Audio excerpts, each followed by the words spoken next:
L'instant coaching vous est offert par Bernard Carrier, votre coach professionnel sur Sun Alpe Radio. Bonjour Bernard, dans cette nouvelle chronique conseil, abordons ensemble les différents avantages du coaching. Bonjour chers amis, aujourd'hui nous allons parler des principaux avantages du coaching. Gagner en confiance, renforcer son estime de soi, se fixer un objectif et s'y tenir, passer à l'action ou communiquer plus facilement. Donc premièrement, gagner en confiance. Grâce au coaching, on fait le point objectivement sur sa situation présente. On voit ce qui va, ce qui ne va pas, et on agit en conséquence. On contourne les obstacles, on dépasse les limites qu'on s'est fixées ou qu'on nous a fixées. On détermine des objectifs ambitieux, mais qu'on peut atteindre. Deuxièmement, renforcer son estime de soi. Le fait de prendre la décision d'être coaché est déjà une prise de conscience. On fait un pas en avant pour résoudre ses problèmes. On avance et par conséquent, on se sent plus fort, car dans l'action, il n'y a plus de peur. Troisièmement, se fixer des objectifs et s'y tenir. Le plus important dans la vie, c'est de savoir ce que l'on veut vraiment. Une fois que l'on a déterminé cela, on se fixe des objectifs afin de réaliser ce que l'on veut vraiment.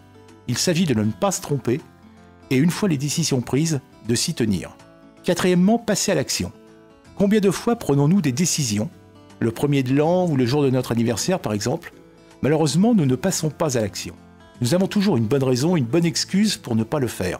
La famille, les enfants, le travail, le temps, la force, la fatigue, l'âge, l'expérience, les diplômes. Avec un coach, on est soutenu dans le passage à l'action, on n'est plus seul. On détermine un plan d'action et on avance. Cinquièmement, communiquer plus facilement. Il n'est pas toujours facile de communiquer. Faire passer son message, être compris, être écouté, être entendu. Le coaching aide à définir son message, à être moins anxieux au moment de parler, à se décontracter. Grâce au coaching, on a plaisir à prendre la parole, à s'exprimer dans un groupe ou en tête-à-tête. On devient plus libre et plus indépendant, car la communication, c'est le pouvoir de faire passer ses idées. Je le dis toujours, mais c'est important. Le coach n'est pas un gourou. Il ne prend pas son client par la main pour l'amener au sommet. Il est à côté de lui pose des questions, cherche à mener son client à se poser les bonnes questions, à être exigeant, ambitieux, à aller de l'avant, à agrandir sa zone de confort, à ne pas remettre au lendemain. Si le client veut agrandir son entreprise, augmenter son chiffre d'affaires, peut-être devra-t-il démarcher. S'il ne le veut pas, le coach cherchera à savoir pourquoi et comment faire pour y remédier. Si le client ne veut toujours pas, il faudra chercher une autre solution. Si un cadre a un problème de leadership, de légitimité, le coach le soutiendra dans sa recherche pour devenir meilleur.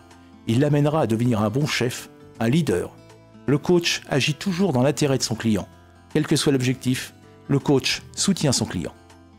C'était l'Instant Coaching avec Bernard Carrier, votre coach professionnel dans les Alpes et en Suisse. Pour plus de conseils, rendez-vous sur coaching-en-savoie.com.